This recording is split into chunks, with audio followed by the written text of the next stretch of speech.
This is part of the split that is going on in MAGA. I mean, a split that I see increasing on an almost daily basis. The implicit promise to MAGA was America first, a profoundly isolationist policy.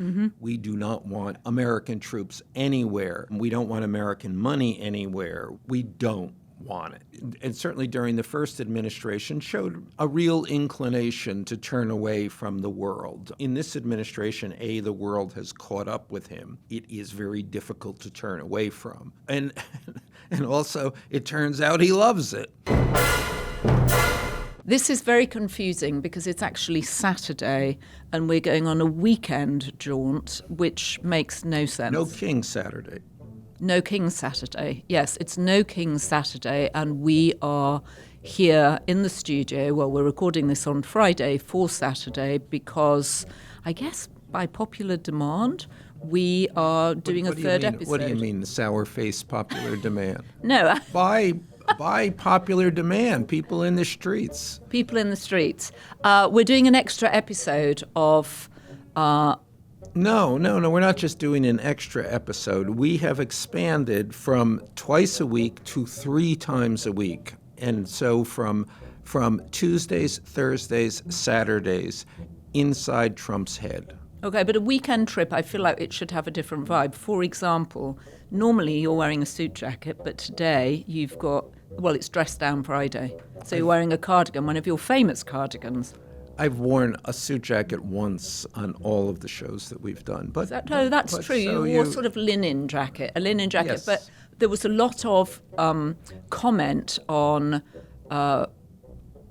Thursday or possibly Tuesday's episode because it turned out we had randomly colour coordinated for fall. We were both in brown. Yeah, and the cardigans, as you say, it's the fall, it's the autumn. Yeah. So we haven't seen as most of the episodes we've done over the summer. So the point is, that was linen. Not only will you be getting extra knit content, you're going to be getting extra knitwear. Okay, so where are we going and why?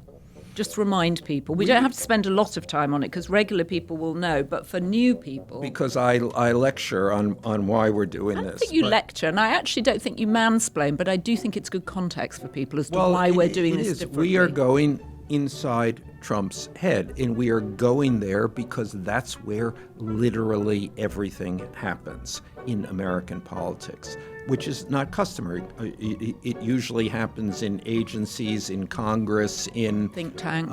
Yes, there are all kinds of external factors that influence what's going on.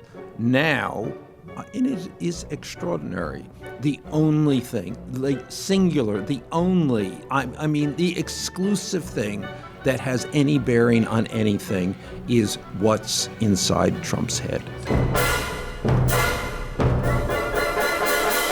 So what is inside Trump's head this weekend, Michael, as we look at the spread of No King's protest? Well, I think Can I also just say one thing, and now we're going to get 100 comments saying I interrupt you. No King's protest is a weird title. It's a negative title. Well, also, what's it about? Who's it directed towards? It seems abstract and in some overly creative sense. Right, and also it feels like it should be King's protest, except, of course, we don't want King, and that's the point of America. We left the King, but it just also seems... King, to be perfectly honest, King has a kind of quaint sound to it. Right, so it should be called something else. I think would be more effective is why don't they say release the Epstein files protest? That would get 10 million people totally a brilliant idea. I mean, that's fantastic. But it also it's not that it's just in the negative. It is for what? There is what is the protest against a king? I suppose Donald Trump's king. It doesn't resonate. But yes, Epstein. Release the Epstein files protest. Yes. Everybody come to Washington. 10 million people. Bipartisan issue. Let's do it. let's How do can we it. organise it? We're not organisers. We're journalists. We just sit here chatting. We just chat. We just talk. Yeah. But someone somewhere out out there is an organizer. Yeah, release the Epstein files protest. Everybody come to DC. Doesn't matter what your party affiliation is. We all want to know what's in the Epstein files. Come on, Dan Bongino. Come on, Kash Patel. You know what's in them, but we want to know too. I don't want to knock this. This is it's great. Well, it's an important moment. Across the country, people turning out in their communities to say, what the fuck? And I think that is, obviously, that is good. The question is, does it have an effect? Does it, what's inside Trump's head? This protest, No King's protest, is not inside Trump's head. Well, do we know that? Because we do know that he has a thing about crowd size because he made up the size of his inauguration crowd first time round. Second time round, he didn't even have an inauguration crowd. I think that there is. I think he can now it will be in his interest to minimize the crowd, and since the crowd is so spread out, that's easy to do. But I think you have to ask the question, and I think I think there are two profound questions here. Why has there been so little protest, so little pushback, so little fundamentally objection to what has been going on for the past 9 months? Then the other question is, how do you create a protest that has an effect, that has impact?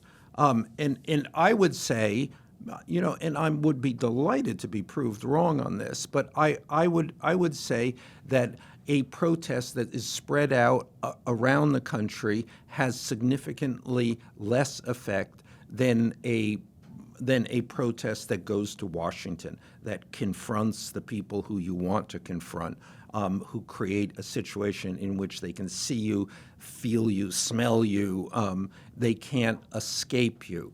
And obviously, the major protests of the modern era, from Martin Luther King.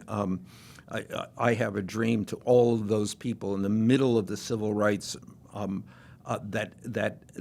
That civil rights moment arrived in Washington, to in the Vietnam War, when people again came to Washington, for the Iraq War too, under Bush. These were meaningful moments in which people understood, the country as a whole understood, but also the people in Washington understood that, this is, we're going to have to account for this. These are American people marching in the streets. And now I think they march online. That a lot of protest has just moved online. People are engaged, arguably 24/7 in this, but it doesn't have the impact that gathering in person does. No, and I think you can talk. There are millions upon millions of people engaged online. I talk about this, every day on Instagram, and have a following. I'm stunned by how many followers I have listening to these little, a few minutes each day about Donald Trump. Stunned by it, but it's the difference between a fractured social media landscape and mass media, and I think protests. I think you can compare this. No Kings around the country is a fractured expression, whereas mass protests. So, and let's assume 10 million people in Washington. What kind of effect that would have? Well, that would be historic. But wouldn't Donald Trump just ignore it? First of all, he'd probably be at Mar-a-Lago. Secondly, he'd just say, "Oh, they're making it up. It's not true." But you can't ignore. That's the point about a mass protest, that there are so many people, so many literal bodies. You can't ignore it. This is not ethereal. This is not abstract. This is not virtual. This is boots on the ground in the main city. It's sort of the equivalent of the Arab Spring in terms of just people turning out en masse. No, and again, and so that goes to this second question of why there has been no protests. And I think you're right. I think maybe that this being online and in social media makes it feel like there has been when there hasn't, or there hasn't been the thing that has effect, impact, meaning. And there's also no one person leading an opposition either. Well, I think that that's in times past in large opposition demonstrations. There might not necessarily have been one person either, but what there were organizers, and I would say, Well, there are organizers of the No Kings protest. And they've done a good job. The question is that the right job? Do they add up to a mass march on Washington, D.C.? Or are they less than the sum of their parts? Exactly. And I'm interested in this idea of organizing, having never organized anything in my life. This is not easy. Right. So who steps up to the plate to organize something that has this kind of impact? Right. That has I don't know that person. I wish I did. Well, and does it have? You think of first time round, Trump won the Women's March, which I now don't know how many women went to Washington, but it was a big collegial event that people flew in for. And the last No Kings protest had 5 million people. It'd be interesting to see, and I'm assuming there will be many more on Saturday. Yeah, no, I think that there may well be 10 million people. But as you say, there's 10 million people in one place and 10 million people spread out across a large country. And also it'll get covered on social media too, so that will amplify it, but I think the point is to what effect. And Donald Trump will ignore it or be doing something else, or because he's so good at this, will steal the attention doing something else. As we're recording this, President Zelenskyy is talking to him in D.C. It feels very much to me like the president, knowing he's got troubles at home, the government's obviously shut down for, I think, what are we now, day 18, has turned his eye precisely where he said he wouldn't to MAGA, which is abroad, which is what leaders always do. In Britain, whenever things were going wrong, they would always start fiddling around abroad, and it would ultimately be their downfall. And one can't help feeling there's some of that going on here. If you're Marjorie Taylor Greene, who turns out to be doing some protesting of the Republicans herself, how would you feel about the money that's now being tossed to Argentina and Trump casually saying 20 billion, 40 billion, we're not going to notice it? Well, no. This is part of the split that is going on in MAGA. A split that I see increasing on an almost daily basis. But the implicit promise to MAGA was America first, a profoundly isolationist policy. Mm-hmm. We do not want any American troops anywhere. We don't want American money anywhere. We don't want it. And Trump was largely acceded to that position. And certainly during the first administration showed a real inclination to turn away from the world. And I think in this administration, the world has caught up with him. It is very difficult to turn away from, and also it turns out he loves it. When you're talking to people around Donald Trump, how are they saying he reacts to this kind of a protest? Well, they're not even saying. I literally think this is not on his radar, and certainly nobody is flagging this right now. Everyone is saying he's just euphoric. This Middle East thing was something. I mean, for a guy who kept saying, I'm going to stop all wars, I can do this, I think he's completely surprised that this has turned out as well as it has, and he's riding it. And I think people around him are a little wary of the fact that he now thinks he can do anything, including sending Tomahawks. Well, he's got the peace bug now, right? Well, he's got the attention bug, He's which got the he attention certainly bug. had. But he understands, oh my God, the attention is here, and the attention is lavish. And it's exactly. And And it's good. as you say, leaders always realize it is easier to do things abroad. As you say, I mean, Tony Blair was hated in the UK, hated and loved abroad. People still think in the US, people still think Tony Blair is the Well, the similarly Prime with Minister. Margaret Thatcher. She was always off on the world The stage. Falklands made her, really. Right. In the end, it's always domestic politics that brings you down. And the interesting Nixon thing... went to China in the middle of Watergate. Right. Another good parallel. And it's also that thing that with Trump, you saw a more generous kind of president when he was there lavishing praise on everybody else when he was in Egypt. This guy's great, they've all been working really hard. These are not comments he ever makes about his own cabinet.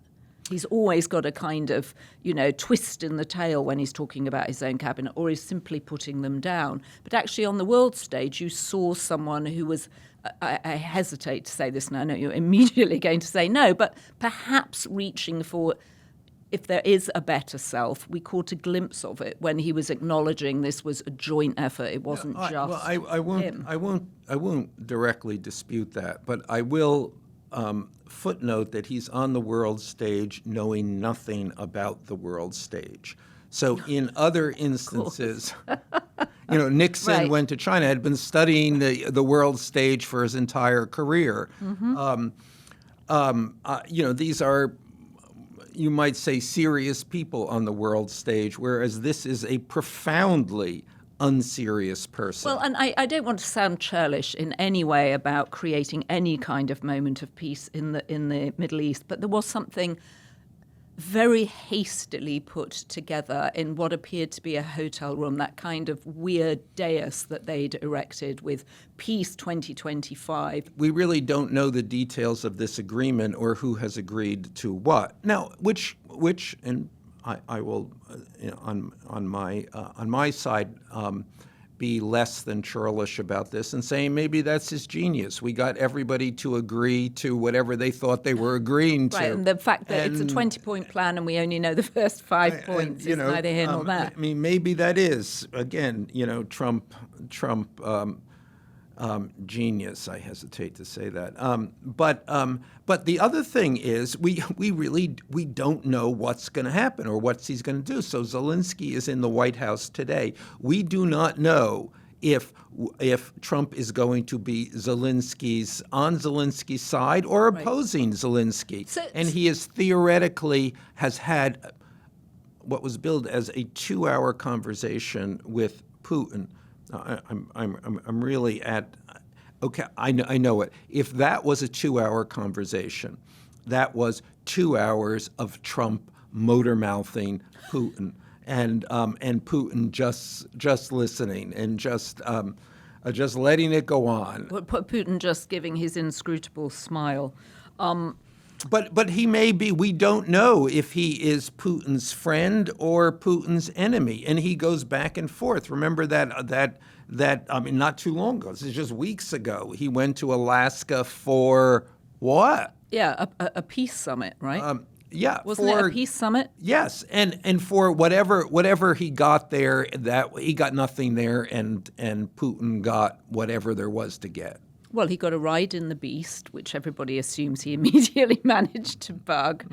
And Trump somehow thought he was leaving America because he kept saying, he was leaving America to go and do this. He seemed very confused. Whatever. They're back at it.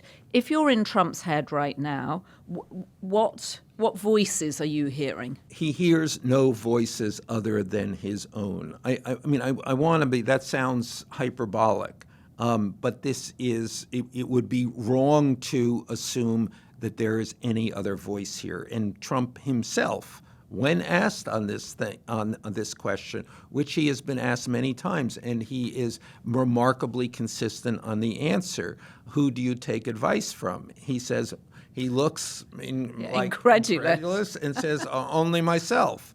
But I think now he has come off this high of what happened in the Middle East, and he wants more of it.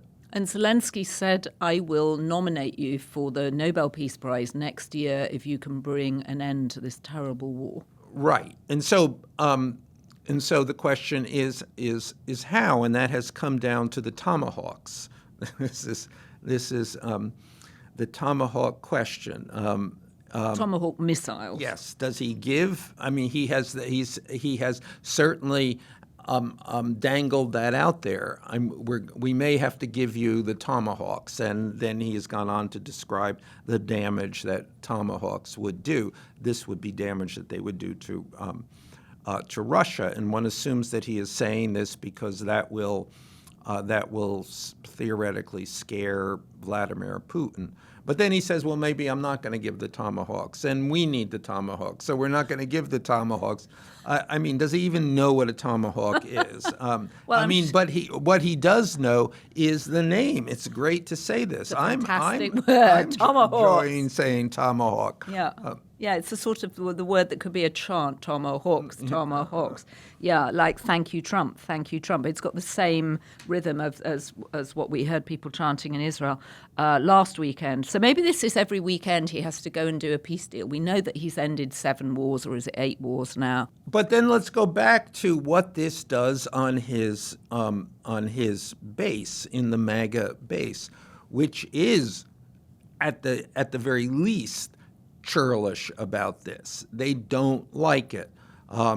They don't like any aspect of this, of the fact that he might be sending Tomahawks, even the possibility of Tomahawks. I mean, they don't like the fact that that even if he has established a ceasefire and the return of the hostages, he's done this at the cost of a really very, even more than usual embrace of Netanyahu, who the MAGA people detest. So I see this as among the growing list of issues that MAGA has a problem with. So where does this put, when you're talking to people, and this split in MAGA is extremely interesting, where does this put J.D. Vance? Well, I think, J.D. Vance is and can only be in one place, which is joined at the hip to Donald Trump. So anything and any perceived deviations from MAGA-dom by the MAGA people is going to infect J.D. Vance. We should also talk about this amount of money, $20 billion, $40 billion to Argentina, that may or may not go to Argentina. It's a fundamental Republican principle is against bailouts. Well, we are very clearly, I don't think there's any pretense otherwise, bailing out Argentina, and very specifically because the Argentina president is Trump's favorite president. Right, because they have a lot in common. Apparently. So let's just focus for a second on this MAGA split. Who is leading the sort of MAGA split? Who are the voices now that have real audience on this stuff? Well, very much Tucker. I think we should spend some time. I think I said this the last time. He is worth all of our attention. He is worth our attention on this subject. He is a clear voice, a cogent voice, a persistent voice, and a popular voice. I mean, there are others too. Marjorie Taylor Greene has stepped forward in a way that seems to confound everybody, because she is breaking from the president in real ways. I mean, some ways that liberals are suddenly finding like common cause with her. Well, she's broken with him on Epstein, right? She's one of the signatories for Release the Epstein Files, led by the cross-party team of Thomas Massie and Ro Khanna. And also she's figured out that her kids are going to have to pay double their health insurance premiums. So politics has become personal for her. Right. And so she now has essentially gone over to the other side in terms of the shutdown. And least we forget the shutdown, we should come back to it, because it is, although we seem to again ignore this in the in the cascade of other events, it is the central event in American politics and government at this moment. So how do protesters tomorrow use the shutdown as a way of pointing out that right now America isn't working? I'm not sure that's how protests, a mass protest, even one spread out across the country, work. Or certainly, I mean, one of the other problems, I think you can put it this way, about a protest spread out across the country is that the message is unclear. There is no one delivering a message. No one is going to have a dream in front of, well, and isn't hundreds and hundreds of communities with different protests. Right, and one of the criticisms of the Democrats at the last election was that their only coherent message, Kamala Harris's only coherent message, was, I'm not Donald Trump, say no to a dictator. But you have to be for something to get people to vote for you, right? Well, I don't know if, I mean, yes, I don't know if that's true or not. Well, I think it's harder to motivate a negative vote than it is to get people to vote for something. When you see what's happening with Mamdani in New York, people are leaning into his enthusiasm, his apparent authenticity, his energy. Also his specific message, the cost of living is too high. Yeah, affordability. Yes. No, I mean, I think that is true. I mean, the problem with the Democrats is that none of their messages have, because they are Democrats, because they are fundamentally bureaucratic, they're fundamentally about the particulars of policy, which is all good and all necessary. And what you need to actually run a country effectively. Yes. But it's very hard to sell it when you're up against someone whose singular talent is holding the attention to himself. So I think we could have, 10 million people protesting no kings across the country, and Donald Trump will still do something that just means that he gets the attention. So it's really a question. I think, what can you do that he can't compete with? That's a very good way of putting it. What can you do that Donald Trump can't out-attention you in? Okay, and let's look at this, because one of the things should be to shut down the government. And I would have said that is going to command everyone's attention, but it is not. But perhaps it will. And I mean, the government shutdown is at a interesting point, because it is going on and on and on. And I don't see, given the positions on both sides, I mean, it's suddenly it is now articulated on win or lose. There is no compromise in the middle of this. And you say it's not getting any attention. I'm sure it's getting attention from people who are government workers who are being treated so cavalierly. I mean, the whole decision to fire 4,000 people last week, and then the chaos that they had to undo half of those firings because they realized they couldn't manage without them. No, I absolutely. And that in itself should be the major story, but it is not. Well, because it turned out to be peace in the Middle East, right? So Russell Vought at the Budget Office, has now said they're going to try and get rid of 10,000 people during this shutdown. Again, in a normal time, that would have an incredible amount of attention, but Trump's great talent is keeping attention for himself. Now, the Democrats, I believe, understand that the longer this goes on, the more attention it will have to get because the more people it will directly affect. And their bet is that the person who will be held ultimately responsible is the President of the United States because he leads the party in power, which I think is true. So if you were saying who's winning the shutdown at the moment, is it the Democrats or is it Trump? I would say the Democrats by a bit, maybe by even a bit more. And Mike Johnson seems on the back foot over Adelita Grieva, the congresswoman Mike Johnson from Arizona. always seems on a back foot. Well, at Do you least he's ever on the see back that guy? poor old Mitch the guy McConnell. is always in the headlights. He is always in the headlights, but at least he's on the back foot because poor old Mitch McConnell took a cropper in the Senate yesterday. That was unfortunate. But Mike Johnson's refusal to swear in the congresswoman in Arizona is also becoming an issue. Yeah, no, I mean Epstein. Is an issue, will be an issue, is the issue that doesn't go away. I have said from the beginning that I thought that should be, that the Democrats should make that a central issue of the shutdown. Right, that unless you release the files, we're Yes. not going to open the government again. Well, maybe we have an Epstein protest. Maybe the next Epstein is 10 million around. people Well, it's the arriving. Epstein files Yes, no, process. I Weirdly, think the it- Epstein files process would get both good. across both. Yes. Oh my God. Yes. That's what we should organise. Yeah.